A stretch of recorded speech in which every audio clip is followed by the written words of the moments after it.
Finally दोस्तों लेकर आ गया हूँ नया वीडियो। इस वीडियो में आपको बताने वाला हूँ ट्रेंडिंग स्टार खेसारी लाल यादव के बारे में। जी हाँ दोस्तों, खेसारी लाल यादव ने तो कमाल ही कर दिखाया है। जी हाँ दोस्तों, भोजपुरी इंडस्ट्री में फिर से एक रिकॉर्ड बना दिया है।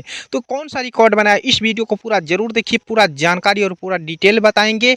जी हाँ दोस्तों, चलिए बात करते हैं खेसारी लाल यादव के बारे में। तो दोस्तों आपको बता दूं कि खेसारी लाल यादव का एक मूवी देखे होंगे, दिल वाला। जी हाँ दोस्तों, आपको बता दूं कि दिल वाला मूवी जो कि शतक पार कर गया है। जी हाँ दोस्तों, यानी 100 मिलियन को क्रॉस कर चुका है, जो कि एक रिकॉर्ड फिर से बना दिया है ट्रेंडिंग स्टार खेसारी लाल यादव। जो कि भोजपुरी इंडस्ट्री में 100 मिलियन बहुत ही कम देखने को मिलता है, लेकिन दिलवाला मूवी जो कि ये भी 100 मिलियन को पार कर गया है। इसके अलावा भी कई सारे मूवी 100 मिलियन को पार किया है खेसारी लाल यादव का। जी हाँ दोस्तों, इसमें जो कि हीरोइन है अक्षरा सिंह और जो कि हीरो है खेसारी लाल यादव, बहुत ही ज़बरदस्त मूवी है। और इस मूवी का कहानी भी सबसे अलग है, जो कि भोजपुरी इंडस्ट्री में रिकॉर्ड बन चुका है। जी हाँ दोस्तों, इस मूवी में बहुत ही अच्छे अच्छे कलाकार भी हैं, जो कि बहुत ही ज़्यादा पसंद आते हैं दर्शक को। खेसारी लाल यादव का ये मूवी, जो कि इस मूवी में डायलॉग और एक्शन बहुत ही ज़्यादा है खेसारी लाल यादव का,